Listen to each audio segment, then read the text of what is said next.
All right, we are live. Excellent. Hi, everyone. It is so nice to be here with you this morning, evening, afternoon, wherever it might be in your little corner of the world.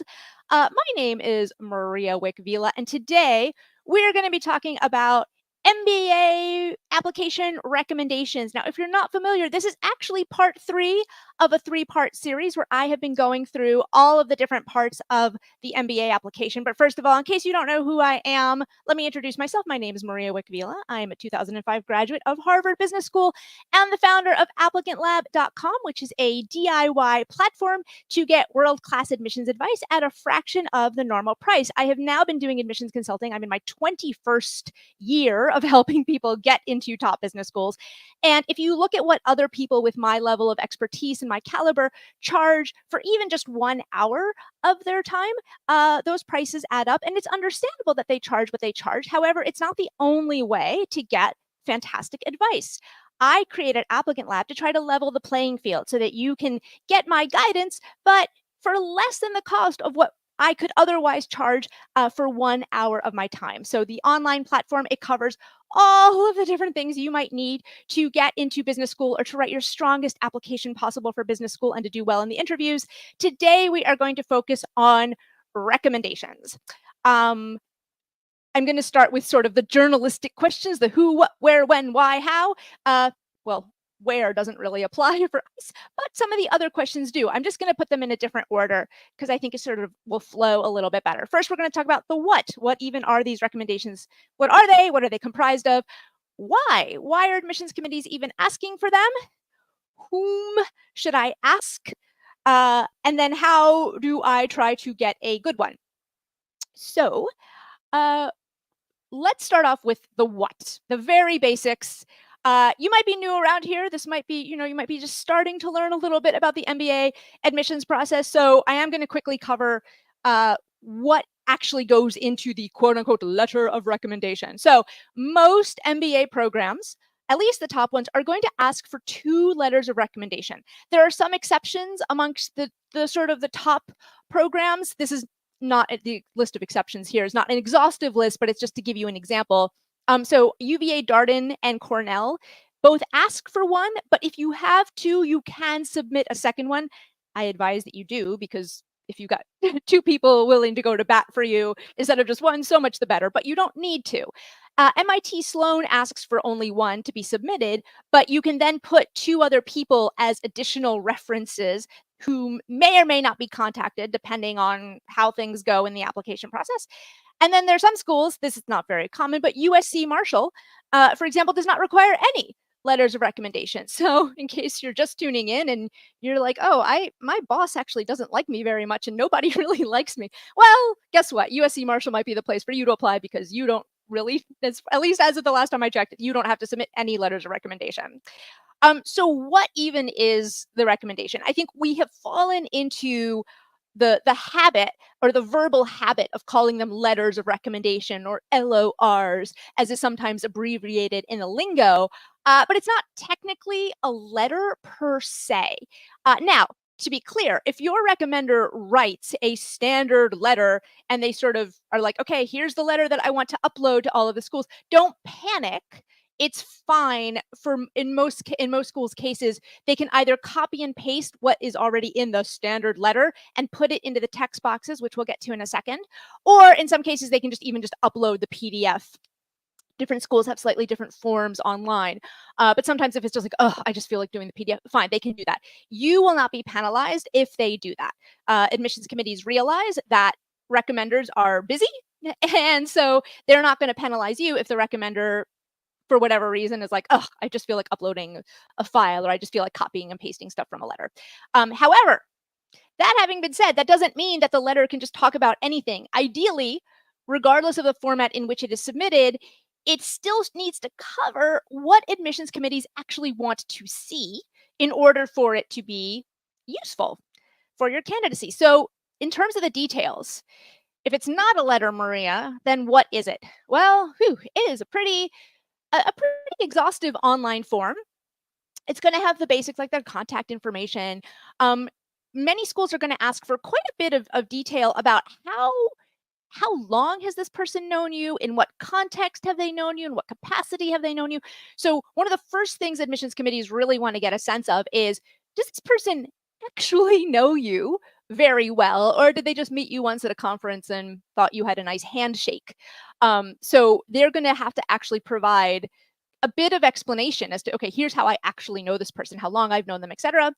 There's a bunch of drop-down boxes, which I'm going to give you some examples in a second, just so you can wrap your head around what I mean by that.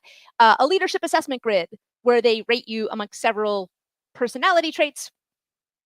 They then get an opportunity to explain why those traits were assigned, although this is optional. And then there's like an overall assessment checkbox. And then there's a final checkbox that's like, okay, so at the end of the day, do you actually recommend this person or not? And this sort of spans of, I don't recommend at all to I enthusiastically recommend. And I'll show you an actual screenshot of that in a second. And then this is where the traditional letter stuff goes. There are these open text boxes. It's a couple of different questions. These are sort of like mini essays that they need to write. So if your recommender is going to do a more standard letter, just make sure that the topics of these 3 mini essays are covered by whatever it is that they end up submitting. So right off the bat, by the way, like we can see, it's not a letter. They've got to select these little things on the grid, and then they have to answer the 3 separate questions. So the very first thing they're going to ask for is the context. So it's context of relationship. So this drop down, and by the way, the screenshots I'm about to use are from the GMAT, the folks that make the GMAT exam. It's from the GMAT Common Letter of Recommendation. Many schools accept the Common Letter of Recommendation, and even the schools that don't accept the Common Letter of Recommendation, they have nearly identical questions. There are a few exceptions here and there, but for the most part, this is what the majority of your recommenders are going to see for the majority of schools that you're applying to. So I'm not going to go over like the things like what's your address, because that would be a waste of everyone's time. But so for the context of relationship, it's a drop down. And so it's like, where does this person know you? Do they know you from your current employer, a previous employer, extracurricular, university, or other? And then the nature of the relationship, there's a whole bunch of options here: direct supervisor, other supervisor, so on and so forth, business partner, investor, vendor, professor, instructor, and then also other. So if you're like, oh, none of these little drop downs actually fit my recommender, don't worry. We've got here, please explain and please explain. So they get a little text box where they can say, well, I don't technically know them from an employer, but I know them from whatever it might be, in case it's not covered by the drop downs above. And so then here's where we start to get more into this context of, okay, how long have you known the applicant? Years and months, which I just find it's a little bit funny. Like, I don't remember sometimes when, like, what did I meet that person in May or in July? I don't know. But so they can just approximate.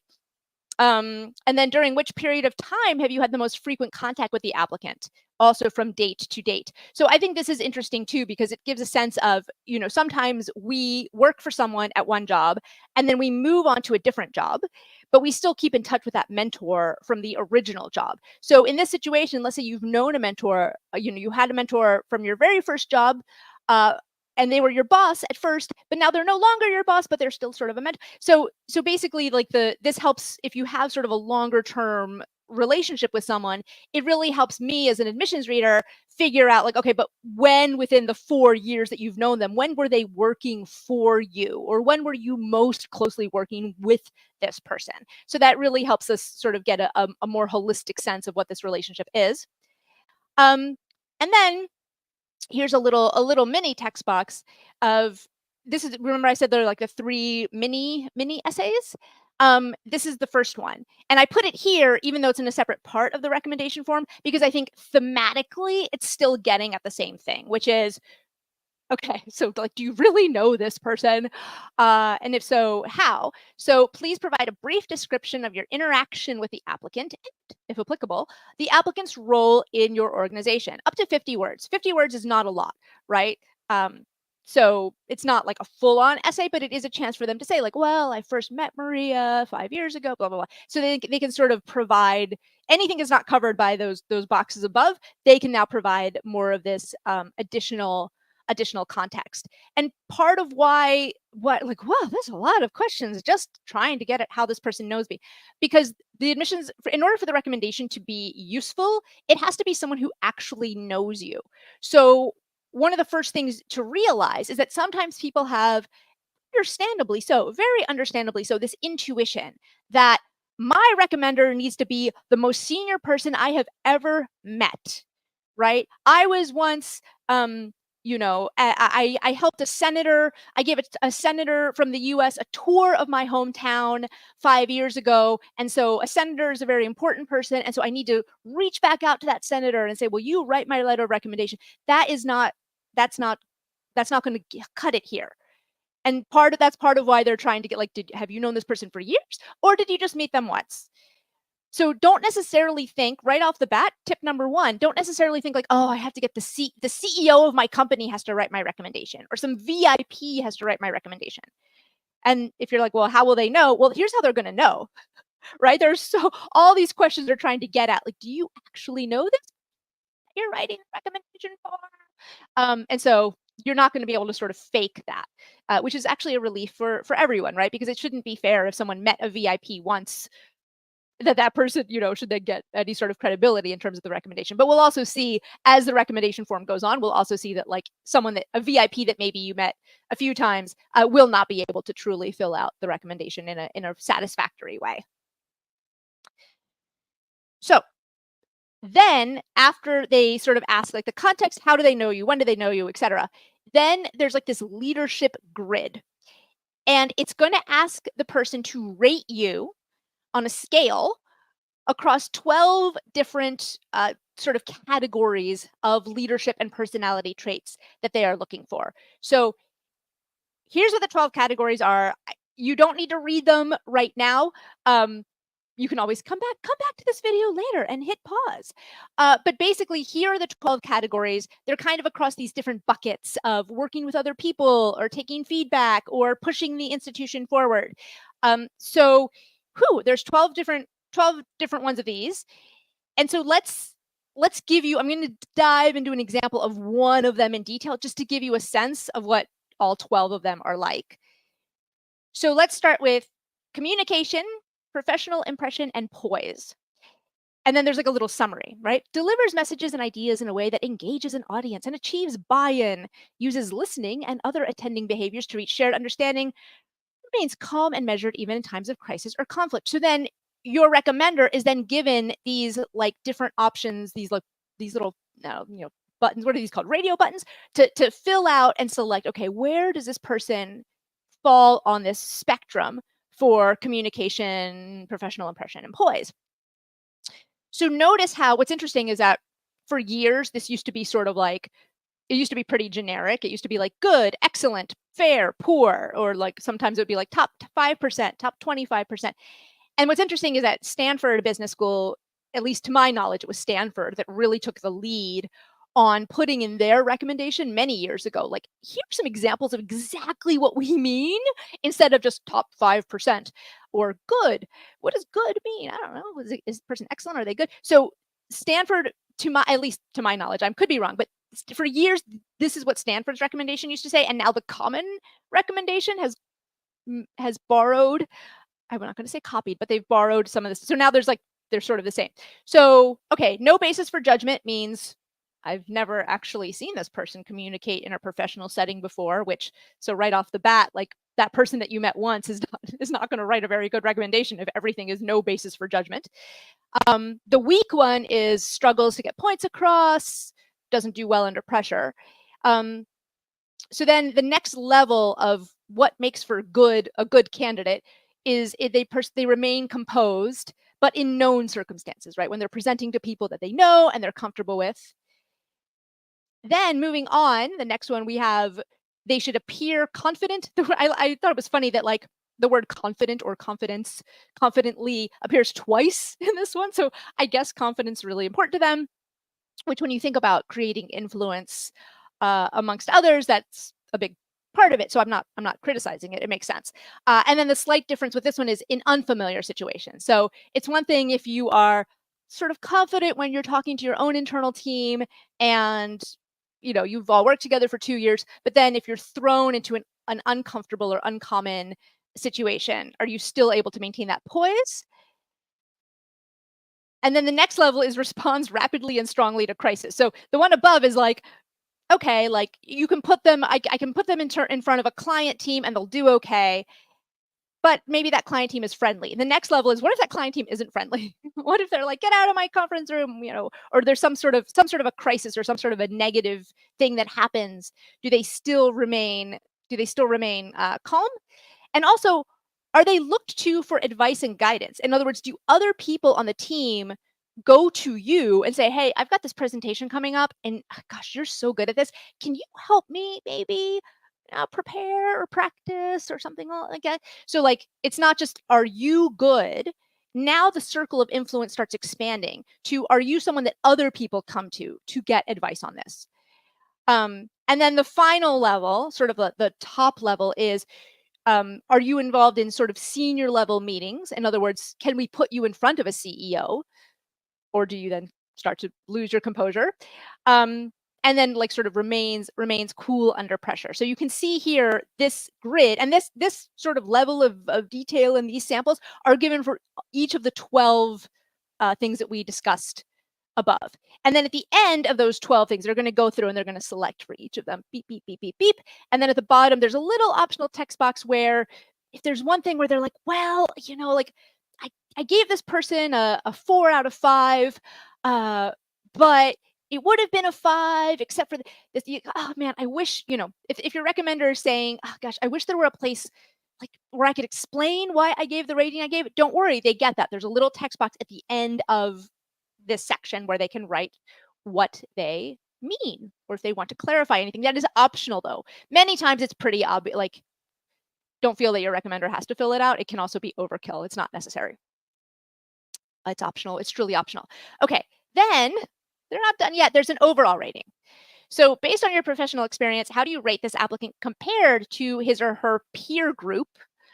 So obviously, if you're applying to a top business school, you're going to hopefully be either in the outstanding bucket, top 5%, or the best encountered in my career. Now, if you are from like a super overrepresented group, like let's say you work for like, I don't know, a management consulting company where 90% of the analyst class or 90% of the recent associates or whatever are applying to business school.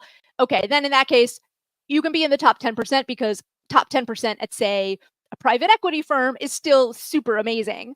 So it's like, okay, maybe a little more, leeway is given with that one. But, obviously the higher this rating, the higher the school eliteness that you're applying to, the higher you're going to hope that you are rated either the best encountered in my career or hopefully top 5%. And then this final one I always get such a kick out of because it's like, in case we couldn't figure it out, overall I do not recommend this applicant. But a little hesitant. I recommend this applicant, and then I enthusiastically recommend this applicant. The reason this makes me laugh is that it's like, well, if it's not obvious by the 12 check boxes and then this other bot, like, okay, fine. Maybe this is the one they jump to first to skim. And then if it's like, do not recommend, then it's like, I'm not going to bother reading the rest. I don't know. I've never, it just feels like a redundant question. So let's now move on to the most substantial part of the quote unquote letter of recommendation that most mimics what people think of when they think of a letter of recommendation. How does the performance of the applicant compare to that of other well-qualified individuals in similar roles? Please provide specific examples up to 500 words. Now, some schools might have slightly different word count limits. They might phrase it a little bit differently, but it's kind of a similar, you're going to find this question in pretty much every school's recommendation. And then the second question that they have to reply to, and this is the one that I think a lot of people miss if you just submit a standard letter of recommendation, is describe the most important piece of constructive feedback you've given the applicant. Please detail the circumstances and the applicant's response. So why is this one so important? It's so important because normally if you go to someone and you say, well, you write a letter of recommendation for me, and they say, sure, they're just going to focus on the positive, right? They're going to say, she's so great, blah, blah, blah. But they're not necessarily going to address the second part, which is what's a piece of constructive feedback you've given the applicant. So just realize when I said earlier, like, okay, your recommender could, it's fine if they don't want to go through the little text boxes or whatever. But ideally, what they submit, the content of it will still cover this question on some level. So let's sort of dig in a little bit. How does this applicant compare to that of other well-qualified individuals in similar roles? So what is nice about this is that they're asking, like, how are you, and please provide for specific examples. So how are you excel? How do you excel, especially but compared against your own peer group, people at your level? So this can be a place where sometimes younger candidates with a little bit less experience who are kind of on the cusp, where you're like, oh, you're a little too young. Like when you first look at it, you're like, oh, they only graduated 2 years ago. Oh, just a little too young. But then when you get to this part of the recommendation, this can be the thing that tips them from the, ooh, I don't know, maybe they should wait a year or two, to like, oh my gosh, yeah. Because compared to their peers, yeah, they're only 2 years out of college, but wow, compared to everyone else who's only 2 years out of college, this person is doing so much more, and they're doing the work of someone who is, maybe their title is analyst, but they're basically doing the associate level work or whatever that next higher level is. So this can be really important, especially for people who are on the younger side, for that recommender to talk about, like, okay, compared to your peers. So that's really a lifeline for some folks. It's also, by the way, unfortunately, it's a double-edged sword, because if you're on the older side and you haven't quite risen to the level in your organization that you might otherwise have been expected to, then this might be unfortunately kind of a place where it's like, well, they should have been a vice president by now, but okay. And then please provide specific examples. So I underlined specific examples in a brighter, pinker color with a thicker line, because this is also an important piece that a lot of people, recommenders, very well-meaning recommenders who really truly like you and really truly support you, they've dropped the ball on this part, because they will not provide specific examples. They'll just have platitudes. And I'm going to give an example in a second. And then the second one is describe the most important piece of constructive feedback you have given the applicant. Constructive feedback is another way of saying a criticism. Please detail the circumstances and the applicant's response. Again, the second part of the question is the part that sometimes recommenders tend to forget. They focus so much on describing, like, oh yeah, this happened, and I had to give the critique, and I had to say you need to step up. And then they forget to say, well, what happened? What was the applicant's response? So this is basically, constructive feedback is essentially like, tell us about a time this person messed up a little, or what's a weakness that they have. And then don't forget that, okay, so then what was your response when they gave you that feedback? So moving on, that's the what. We've just covered, like, whew, here is what goes into a recommendation. Now, why do they even ask for this stuff? Well, the recommendations can really be where, if I am an admissions officer and I've got, like, I don't know, 300 people applying from a certain industry, right? Let's say I've got 100 people applying from the oil and gas industry, and they're all engineers and they all work in oil and gas, and they all majored in chemical or petroleum, like that. That's like, after a while, it's like, okay, and they all said, like, I helped the whatever operate more efficiently. After a certain point, you're like, oh my gosh, these people, it all looks the same on paper, right? Like, okay, maybe someone's at this petroleum company versus that petroleum company, but it's still like, it starts to blur together. And so the recommendations can really be where people who have very similar resumes, thanks to the details that come out in the recommendation, that can help tilt someone one way or the other. Basically, it helps the admissions readers differentiate, in some cases, between people who otherwise, like, look exactly the same. And I want to reiterate something that I have said before on many other webinars. Schools are not looking for who is going to be the best student at my school. Obviously, you have to show that you can handle the work and you will not fail out and cry in your dorm room every night because the course is too hard. Obviously, they want that, but they're not optimizing for who's going to get the best grades in the classroom. What they're trying to optimize for is who in this applicant pool is going to go on to be an alumnus or an alumna of this program that's going to really make the school proud. This person is going to ascend to certain positions of leadership. And as a result, when people say, I just yesterday, for example, they, I think Starbucks announced that they are replacing, the CEO, the new CEO of Starbucks is the former CEO of Chipotle. And hey, that person went to Chicago Booth. So like, this is like, if I were an admissions officer at Chicago Booth, I'd like, the press is not making a very big deal about this, as they shouldn't, but like, huh, if you're an MBA applicant and you're looking to apply to schools now, and you read this article about like, oh, this person, and they went to the University of Miami and then they went to Chicago Booth, now like, oh, the brand of that school is elevated so much more. That's what they're hoping for. And to be clear, yes, the business school helps make the person, but it's more like the person coming in needs to show that they're the sort of person who is on their way to becoming CEO in the first place. Hence the 12 different, the buckets and the drop downs and the questions and the whatever. So the reason I say this is because sometimes recommendation writers make the mistake of saying, oh, you're applying to business school, so let me specifically talk about like how smart you are, right? You are so good at figuring out that complicated math stuff. So you're, ooh, that's suboptimal, because that's not what I as an admissions reader care about, right? So when they talk about those positive traits that you have compared to your peers, it needs to focus on leadership aspects that I as a school would value. So those leadership traits compared to your peers, and then also the constructive feedback one is showing that there's a growth mindset, right? If you're given a critique, do you ignore it? Do you get angry? Or do you handle it in a way that shows that you have this growth mindset thing? And so the anecdotes provided by the recommenders, yeah, those little boxes are great. They certainly, they're not, they have some use, otherwise they wouldn't ask for them.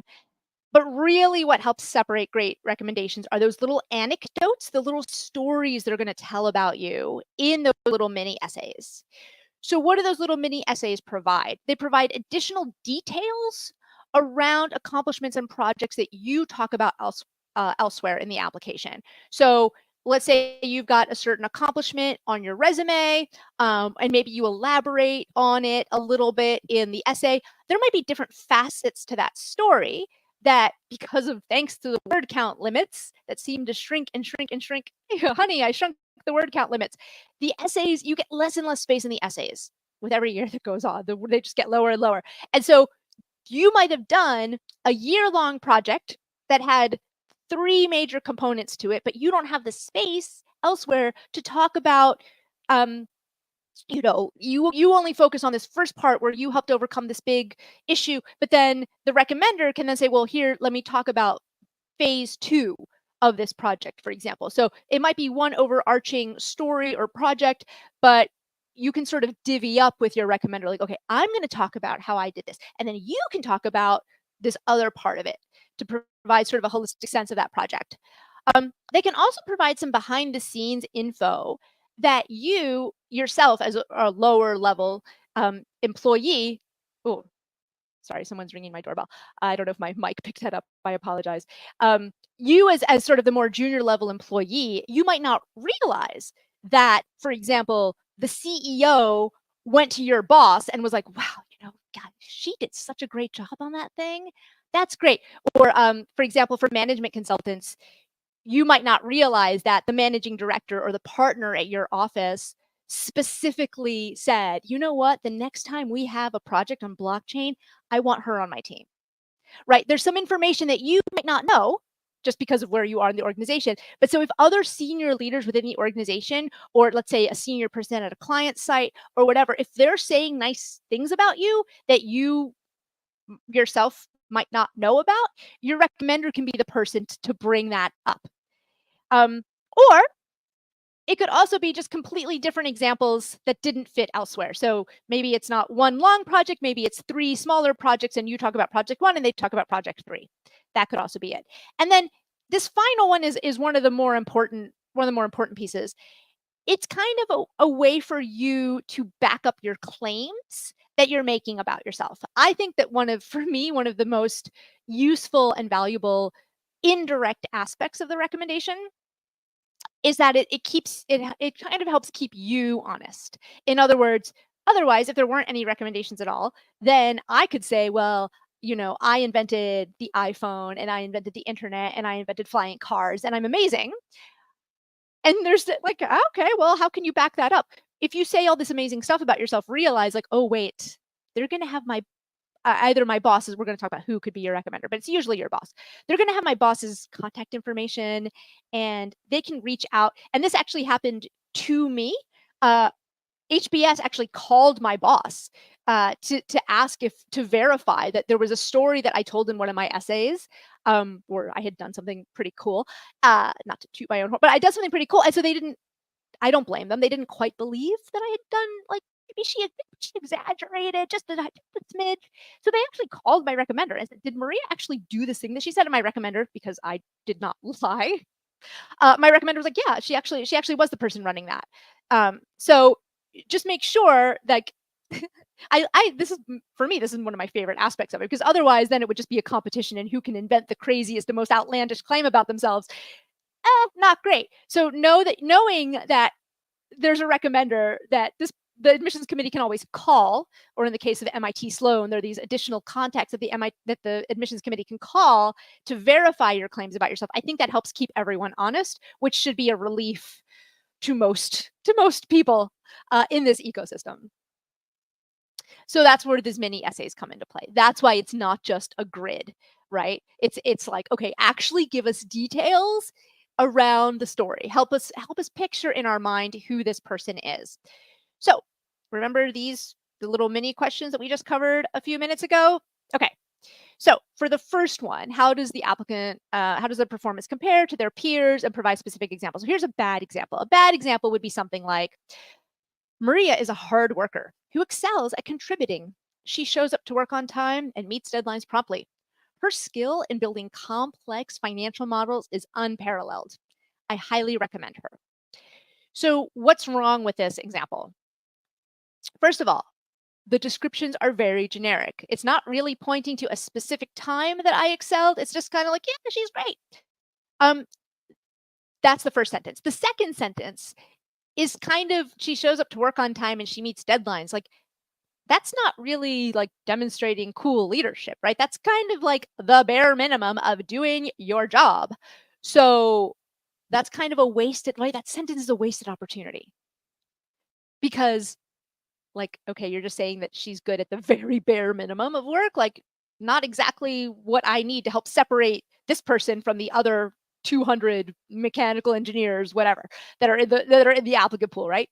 And then the specific you're like, but Maria, there is a specific strength here. Look to the next sentence. She builds complex financial models, and it's true. When I was applying to business school, my job, I worked in corporate strategy, and every day, Excel, Monte Carlo simulations. Did I have macros? I'd had macros. I had, like would try to estimate currency fluctuation. Like I loved my job for business school. So yeah, I was really, really good at Excel. The problem though, is that, whoops. The problem though, I just accidentally hit this. The problem though is that if you're thinking about an immediate student, if I'm thinking, how's Maria going to be in my finance class where she's going to need to build financial models? Great, cool. I know she'll do well. The problem is, that's not what I'm optimizing for as an admissions reader, right? As an admissions reader, I'm trying to optimize for who's going to be the best leader 20 years from now. And 20 years from now, hopefully, if all goes right in your career, whatever it is you're doing now will not be the same thing you're doing in 20 years. No matter what it is, right? If it's you're the person debugging and looking at the code, hopefully 20 years from now, you'll have people underneath you doing that. If you're a finance person, you'll have someone else building the models, right? So whatever it is that you're doing, don't have your recommender highlight a skill that hopefully, if you're going to have the sort of career trajectory that the schools are hoping you'll have, that will be obsolete for you when you do advance to a more senior role. So here's like a better example. Okay, I'll read it first and then we'll talk about why it's good. Okay, our company saved almost $200 million thanks to Maria, not only because she realized that the group president's pet project was wasteful, but she had the courage to confront him and risked losing her job in the process. Ultimately, this helped convince the CEO not to pursue this project, and it would have been, the implicit thing being that the $200 million would have been wasted if we would have pursued this project. So first of all, why is this little blurb stronger than what we talked about a second ago? Well, first of all, because it provides a specific story, it's a lot easier to picture, right? As opposed to just, she's great. Okay. But if you're like, oh gosh, like you can't, I like to think that with with this example that I give, you can picture some of the things that happened in this event. Um, and notice how it doesn't focus on like, she realized that the pet project was wasteful. That came as a result of like a months long financial analysis that I did where I was like, oh no, this is terrible. Um, but it didn't talk about that. It didn't say like, well, she built this 80-page Excel model. But no, the focus is on leadership traits, right? Being able to convince the head of the company to not pursue this thing, to put the company's best interest at heart above my own job, because as you can imagine, the person whose pet project this was really, really, really angry with me. It was really like it was egregious. Um, it didn't hurt that the pet project would have involved an enormous uh, increase in pay and compensation to this person. So anyway, it focused on things like courage and it focused on persuasion, not she's so good at the numbers thing.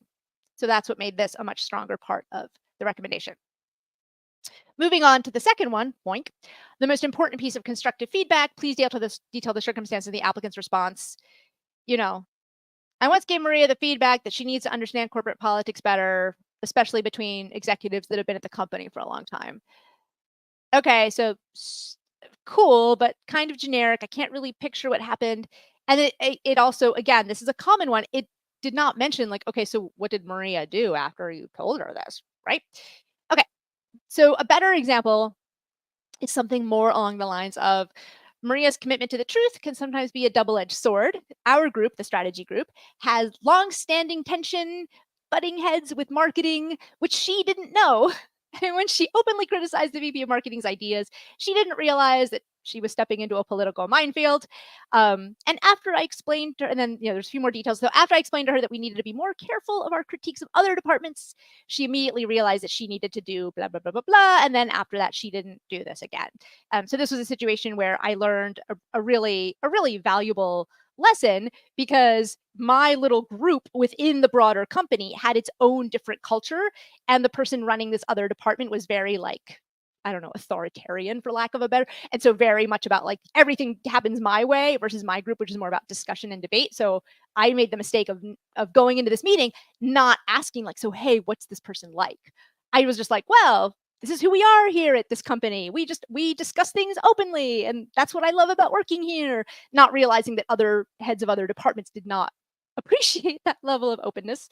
And why was this valuable? Because after business school, when I switched from an internal strategy role to more external business development, and I was doing sales and I was pitching different companies to partner with the startup I was working for at the time, I would do my homework. I would be like, okay, so I'm pitching this guy at Disney tomorrow. Like, does anyone know? Like, have you ever worked with him? What does he like numbers, or does he like what does he respond to better? So learning to do this was sort of a painful experience, but learning it early in my career was actually super valuable, because it was like, oh, you need to do your homework on people when you're going to do a meeting with someone that you don't know for the first time, right? Try learn about them however you can, so that way you can tailor, your actions and your words accordingly.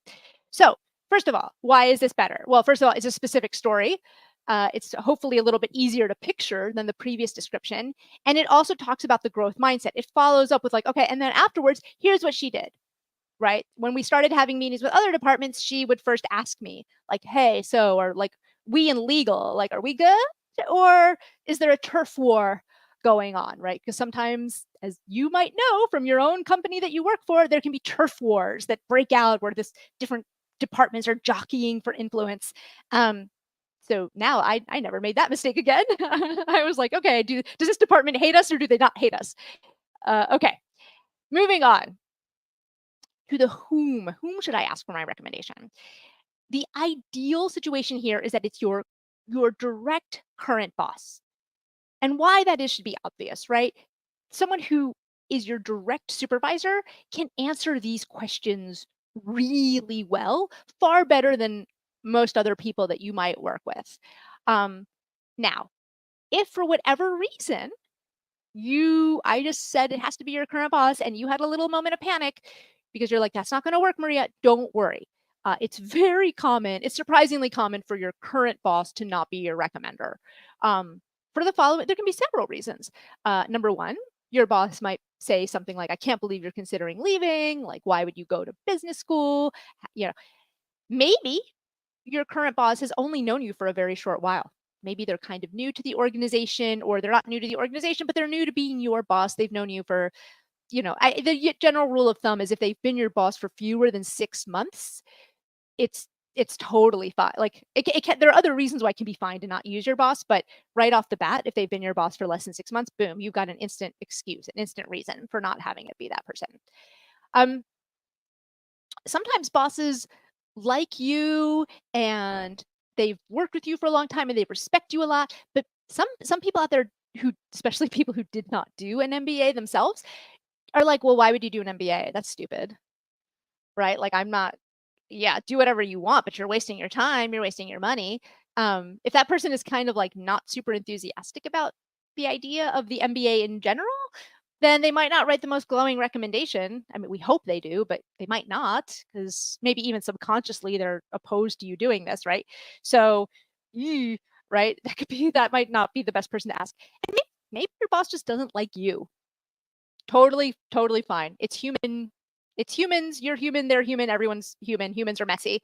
So if they don't like you, that's fine. But realize that, you know, if it is someone who isn't your current boss, you then have to provide an explanation, usually in the application form that's like a little text box. It's like, why isn't it your current boss? So if it's this final bullet point because they don't like you, obviously you can't say that part. So you have to sort of come up with another reason. The most common one is saying like, well, I'm up for a promotion soon, and I think my current boss would be opposed to me leaving the company. That's kind of like the easiest one to say. So it doesn't have to be a current boss. But if we think back to like, okay, why are the admissions offices even asking this? What are they asking? Hopefully this helps you realize that it needs to be someone who has a boss-like perspective on your performance, someone who has ideally been above you in some capacity and has supervised you and witnessed your performance on some level. Also notice, by the way, that when it says in those earlier text boxes, like for example, in what capacity have you known the applicant? If it's someone who isn't your boss, and let's say that the reason that it's not your current boss is because your current boss is super opposed to the MBA or whatever, that person can also back you up. That person can say, I'm just a VP in a neighboring department, but I know Maria really well. And the reason, her current boss does not have an MBA and has often said that the MBA is stupid. And so that's why I'm the one writing this record. Like, right. So if it really is a situation like that, and if you think there might be sort of a moment of like, wait a minute, this is suspicious. Just realize that the person who does write your recommendation can back you up a little on this and any other claim you make about yourself. So other people who can provide this sort of boss-like perspective, it can be a former boss. The more recent, the better, though, right? Especially, so if you've got, let me put it this way, if you've got only one recommendation, you're going to want it to be as recent as possible. If you're applying to most schools, and most schools which have 2 recommendations, it can be someone from further back. But ideally, you're going to have at least one person from within the past year or so who can speak to your accomplishments. Not only because those more recent accomplishments are going to have more credence, but because, well, ideally in the past year of your job, you've accomplished a lot more than you did in the first year of your job, right? So if you're like most applicants and you're at about the sort of 4 to 5 year mark post-college graduation, hopefully you're doing more now than you were 4 years ago. So if you only get the boss from 4 years ago talking about you, you were more junior then. So what they say is not going to be as powerful, just because they don't have examples from your more recent and hopefully better work. It can also be, so a former boss or someone else within the organization that has worked with you. So maybe it's, depending on the structure of your division, it can be someone else who is above you, who has worked with you. Make sure, though, they have to be able to answer those questions, the question of how do they compare against their peers and the constructive feedback question. It can be someone who's from outside the organization. It can be someone who is not beholden to you. In other words, someone who doesn't owe you a favor. So someone like a client Or if you work at a smaller company, let's say you're more of an entrepreneur, it could be someone who is invested in your company or an advisor to the company. Oops, notice how I didn't say I have client, but I don't have a supplier. The reason I don't have supplier here is because it can be a little bit tricky if this company is selling in to you and they know that their revenue in some part depends upon you because you're the decision maker on who the supplier is. There might be a question as to like, okay, has this person told us the real unvarnished truth about this candidate? Or are they pulling their punches? Are they holding back a little because they don't, they don't want to anger, because they don't want to jeopardize the business that they have with the applicant? So that's something to sort of think about. Like, okay, so it has to be someone who at a minimum doesn't owe you, or yeah, they don't owe you a favor, because if they do, it's not terrible, but just realize that then there'll be a little tiny cloud of suspicion kind of over the heads of the reader. Like, okay, like, huh, this is an awful positive, this is a super positive recommendation. Oh, look, the company does $2 million a year with this applicant. Huh. Hmm, weird. That's a weird coincidence, huh? Okay, here's who not to ask. A professor from college, um, unless they saw you in a leadership capacity. So, and by the way, if you are a deferred applicant, obviously a deferred applicant is someone who is in their sort of senior year of college, or if they went directly to graduate school directly out of college, then they're in their last year of graduate school. Sometimes for the deferred applicants, you will be specifically asked to submit a professor. But normally, most people applying, you should not ask a professor from college. First of all, because college was probably ancient history, right? Like you graduated 4 or 5 years ago. So it's been a while. And also, academic strength is not the same thing as leadership. So this is why I said, remember all those minutes ago near the beginning when I said, like, the schools aren't looking for students, they're looking for leaders. And so if somebody says like, wow, yeah, she was really good at translating this poem from Portuguese into English, like, okay, but what does that have to do with actually like leading a company? What does it have to do with me becoming the eventual CEO of Chipotle and then later the CEO of Starbucks? Not much. Right? So, a professor from college, though, can be good. For example, I mean, if you're sort of desperate, and the older you are, the more desperate, frankly, it will look if you use a professor. But it could be like, let's say that they were your advisor while you were launching a student-run investment fund, and they saw you go to the administration and say, we need money to train students to become investors. So give us $100,000 and we'll start a student run investment fund. Like, and this person was the advisor and they can point to you persuading the administration and then recruiting the team and then running the team. Okay. In that case, it could be a professor, but not in their capacity as a professor. It's in their capacity, basically, essentially as kind of a boss in some way. And it cannot be a family member. So if you were applying from a family business, technically it can. I mean, some schools will flat out say it cannot be a family member. In some cases, if it's more of it cannot be an immediate family member. That's for sure. So it can't be your mom. As much as we all wish our moms could write our recommendations, um, my mom's recommendation would be like, her room is very messy ever since childhood and into today. Um, no, just kidding. But well, I'm not kidding. She would actually say that, but I would never ask my mom. But the problem is that if it is going to be a family member, if you're from a family business, it needs to be someone who's like distant enough, like an uncle or something. And then both you and they should maybe think about saying like, yes, even though I am Maria's uncle, like it's a distant part of the family and this does not in any way, influence what I'm saying. And they can actually show it if the criticism part, that constructive feedback part, if it really is something like pretty scathing. I'm not saying to have them like lie and exaggerate your weaknesses, but if they do provide like a very even keeled recommendation, then it's like, okay, whew, I know they're not just buttering up. This isn't just Uncle Joey buttering up the candidate. Could it be a peer? So if it's something like if you co-founded a business, then it could be your co-founder.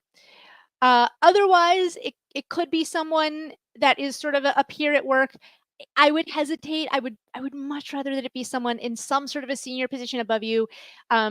because I think it risks looking a little bit desperate if you can't get anyone senior to you to go to bat for you, right? It makes me kind of question, like, okay, so does this person not have, specifically one of the reasons I chose, remember when we dove down into the specific examples for, like, whatever professional presence or communication or whatever it was called. The part of the reason why I did that is because the last one, the highest level, involved influencing or presenting to senior people, being able to have that persuasion over people who are senior to you. So if you can't persuade someone who's senior to you to even write you a recommendation, now I might question a little bit, like, well, now we know that's something the school is looking for, right? Because it's in the recommendation form. But now I'm questioning a little, like, ooh, can this person do that? Because they couldn't find a single person senior to them to go to willing to support.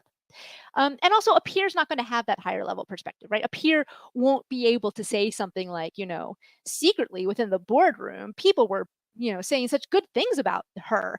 Like, your peer would never know that. And so their recommendation, because they won't have as broad of a perspective on your career and how you're viewed within your company, it might not be quite as valuable.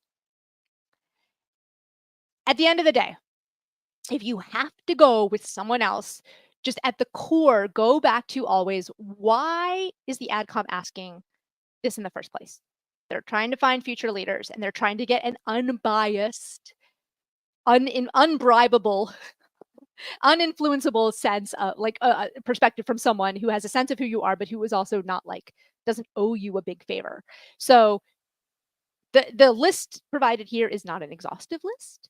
It's not right. It can, but at the end of the day, that's part of why I built up, like, okay, what are they asking for and why are they asking for it? Keep in mind, who is someone who can answer the questions that are being asked and who can speak to these qualities that I have that are more focused on these higher level leadership qualities and not so much, you know, she's very good at adding numbers together or whatever the case may be. And then how? So if you're not sure, you're like, okay, I can think of a few people, Maria, who might be my recommender, like my current boss, maybe like my last boss. Here's some things you're going to want to try to figure out before, and here's sort of the order in which I recommend that you try to get your recommendation. First, at a very basic level, try to figure out if the recommender is actually on your side and if there's someone who actually would recommend you, right? They might be very polite to you because you are a junior level, whatever. And they're like, great, she is great at being a junior level, whatever. And she's going to be at that junior level for the rest of her career, right? They might be really nice to you at what you do at a junior level, but that's because maybe they don't picture you advancing to this higher level. So first of all, do they support me? Are they pro MBA? Then, if assuming the answer is yes, are they in favor of the MBA? Because some people are like, MBA is a waste of time, and I had a very senior person in the world tell me to not get the MBA and being kind of upset that I was getting it. So, like, just because someone supports you, they might be anti-MBA. So if they're like, oh, frankly, I think it's a waste of time. You could then say something like, I totally hear you. I know it's really expensive, $200,000. Oh, I know, I get it. I'm scared about taking out that loan myself, but it's still something I want to do, and here's why. And so, will you support me by writing this letter? And hopefully, even if they're anti-MBA, but they're pro you, they'll say, like, okay, look, if it matters to you, like, yes, I will do my best. But if they're like, yeah, I don't know, man, I don't know that I think you really shouldn't do this, then maybe don't ask that person, right? Because they even, they might sort of be like, ugh, whatever. Because they might even subconsciously try to sabotage this on some level. Okay. Assuming then that you found your person or people, then I want you to brainstorm your best stories, your best anecdotes, your best leadership stories. And then you need to start thinking about, okay, which stories am I going to tell about myself in the essays? And then whatever's left over, you can put that in the bucket of things you want your recommenders to talk about. Or, as discussed earlier, if it's going to be the same story, but a different facet of it, then just make sure that you're clear that you're each provide that what the recommender is saying is additive on some level to what you're saying about yourself in the essay, as opposed to just like, we're just saying the exact same thing, but in slightly different words. Not terrible, a wasted opportunity, right? So then you're going to give your recommender a document with suggestions on what they might want to put for the different questions, in particular, those mini essays that they will need to write. So you cannot write the recommendation yourself. Um, you are not supposed to. In fact, if your recommender asks you to do that, first of all, the first thing you should say to them is, I don't know if you realize this, but if I am caught doing this, I will be not executed. I don't know why I did the throat slicing motion. I won't be executed, fine. They're not that powerful, but my candidacy is dead, right? If they figure out that I wrote this myself, my candidacy is dead. And so, I would really love it if you try to do it. Um, don't try not to write it yourself. Please, hopefully that appeal will convince them to do it. Try not to write it yourself. And because if you don't spend all day every day reading essays and recommendation letters side by side, you might not realize that you have a certain voice when you write your essays. But when someone writes an essay and then they write their own recommendation, there are so many subtle clues that the average person who does not read documents for a living might not pick up on. But there are like little turns of phrase. Let's say, I don't know, I I was, not that you would say something so braggy, but let's say you're like, I was the rock star on the project. Don't actually, I mean, that's a terrible example because it's very arrogant, but let's just say that that's a turn of phrase that you use. And then if your recommender's like, yeah, she's a real rock star. Oh, weird. Or like, people have different ways. Like some people use I use lots of dashes as asides when I write. Some people don't. So there are ways that they're going to be able to tell. And so that you might get away with it. To be clear, they're not magic. It's not the sorting hat that you put it on the application and it immediately knows like fake recommendation. It's not, but there's a risk. It's definitely a risk. So what you're doing though is you're helping guide them. You're giving them sort of bullet points to say, like, here's what I would like for you to say if you wouldn't mind. And if we go all the way back to the first bullet point at the top of this page, if they are pro you, they will say, absolutely, no problem. But you're also not just giving them a blank page and saying, like, okay, here you go. Knock yourself out. Here are the questions. I hope you do a good job. You're trying to navigate that. And so that's why even the exercise of getting the recommendation itself shows the admissions committee that you do have that ability to influence people over whom you have no direct authority. So within the recommendation, the recommender can talk about your ability to persuade and influence others, but just the act of getting the recommendation from someone senior to you shows that you have that, right? It's an indirect but powerful way to show that you have that, which is why, again, a peer recommendation is probably not optimal. So once again, here's Applicant Lab. So within the recommendation section, I've got a lot more information. I have a sample document, the little document that you can give your recommender. I've got a sample there that you can download. We've got a brainstorming and branding module, which is going to be your first step in really thinking about what stories do I want to tell about myself? What stories do I want someone else to tell about me? I don't really have a whole lot to talk about. The brainstorming and branding steps together here, like sort of on this. I'm trying to move my mouse. I don't know if you can see my cursor. But so those together are going to help you start to figure out which of your stories are the most powerful ones. And you can proceed accordingly. So thank you guys so much. I'm going to close this down. All right. Phew. So that is my presentation. Okay, I think I have a little bit of time for some questions. So I don't know if okay. What if your recommender is not a good writer? If they're not able to express what they mean properly? This is a great question and an understandable source of stress.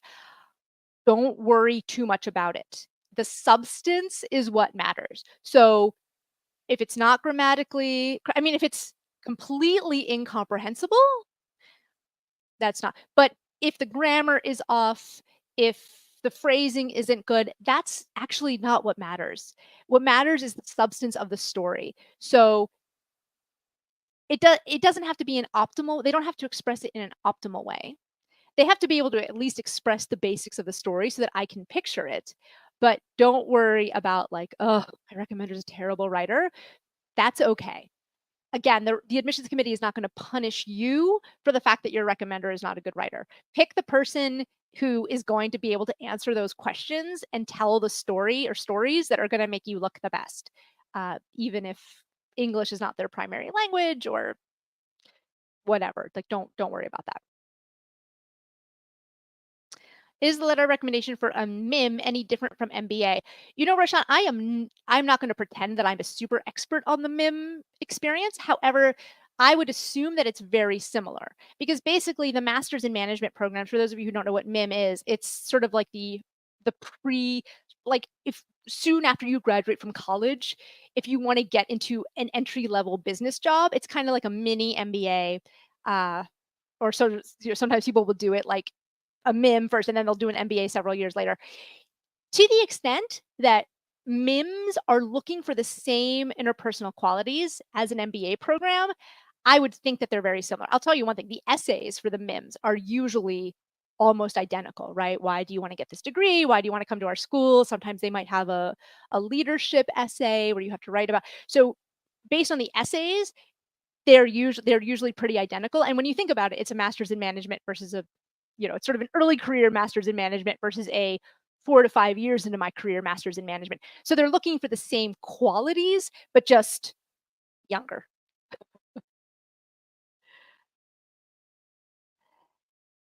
My second recommender is also my mentor from a past organization 3 years ago, and we still have an ongoing mentorship relationship. I'm sure they know me well. Are they a good candidate?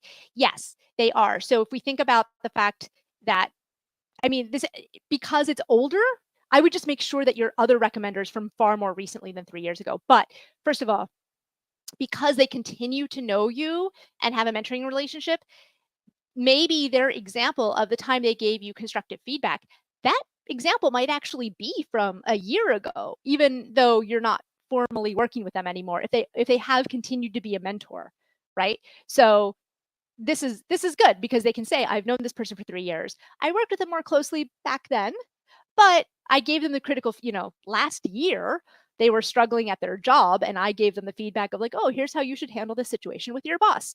And then they did it. So it can absolutely be a good candidate, especially I think one of the keys here is that you have an ongoing relationship with them. And so they will be able, it won't be like, well, 3 years ago, this person was great. I don't know what they're like now. No, they still know what you're like now. So um, it still has value. Just try to balance it with someone a little more recent. Mhm. Hi, Maria. I just graduated at age 20. Congratulations. And my question is that if I give a good GMAT in the coming months, take some time for building experiences, would I have to go back to the college for the letter of recommendation? So, Ratan, I don't know if you were here earlier, but a professor from college is not a good choice for your letter of recommendation unless, again, that professor saw you in a similar capacity to what, say, a boss in a job would see you, right? But think about the questions that they're going to be asked, right? Can a professor really talk about your ability to persuade and influence others and your ability to set a strategic direction for the organization? No, your professor will be like, oh, their problem sets were always turned in on time, or their papers were really good. Like, not super useful. So not only do you not have to go back to your college, you should not go back to your college.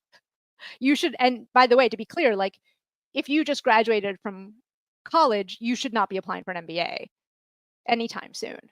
For at least 2 years, and honestly, 2 years is too soon. For at least, I like to see at least 4 years. Maybe you can be like the previous person who asked the question about the MIM programs, right? So if you do want to start a graduate business degree like ASAP, then the MIM program.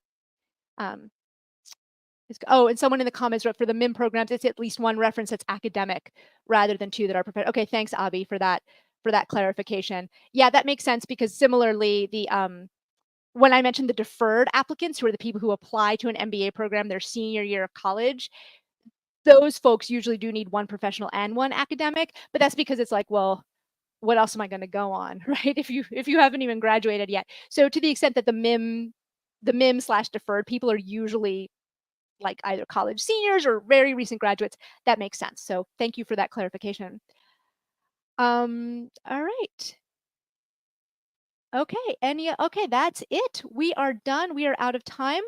Um, Hopefully this was useful. If you liked the way that I explained things, if you found this session useful, not only like this and subscribe to the GMAT Club channel, but please do check out applicantlab.com. Again, all of my all of my 20 years of advice is within the lab.